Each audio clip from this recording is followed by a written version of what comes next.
The Devil Made Me Do It is a mixed documentary as it includes interviews, observations, reconstructions and narration to an advanced argument or narrative.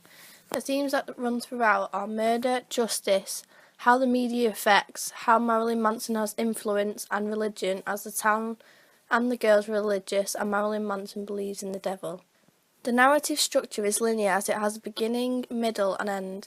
In the beginning it includes the crime which happened in the town, introduced the religion in the town and unanswered question of who committed the crime. The middle is the exposition of how the girls have been influenced, has the media and Marilyn Manson's effect on the fans. Finally, the end resolves the documentary and answers the questions that has been asked at the start. The girls had been imprisoned and only one sorry for what she did. Marilyn Manson, however, still goes about his ways and does not know why it happened.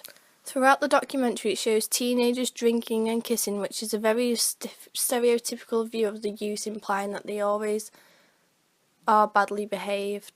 The camera shots for the documentary is thought about carefully and each one has a reason. The high-angle shots reinforces how the audiences should feel, which is very vulnerable. The low angle on Marilyn Manson is used so that he looks powerful compared to the rest of the people in the documentary.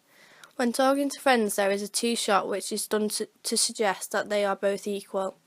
A big close-up is used when there is an interview, which means it's an important part.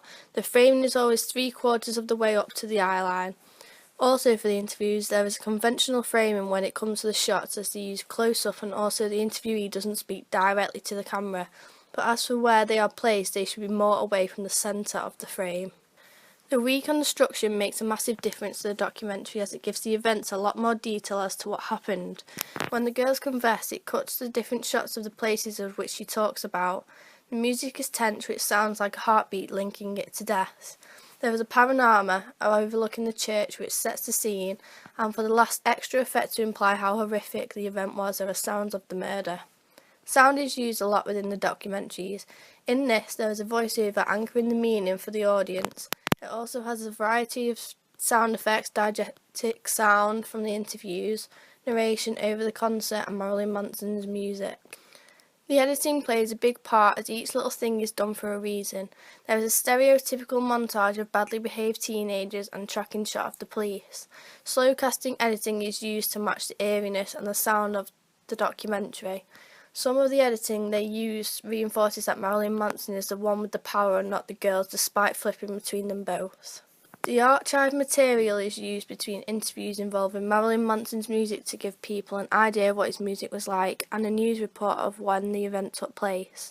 The graphics for the interviews are in simple font and colour so it doesn't distract the attention to the interviewee, and also the top line, which is their name, is in a larger font than the second line, which is their relevance. The opening title for the documentary is very gothic font but a simple colour.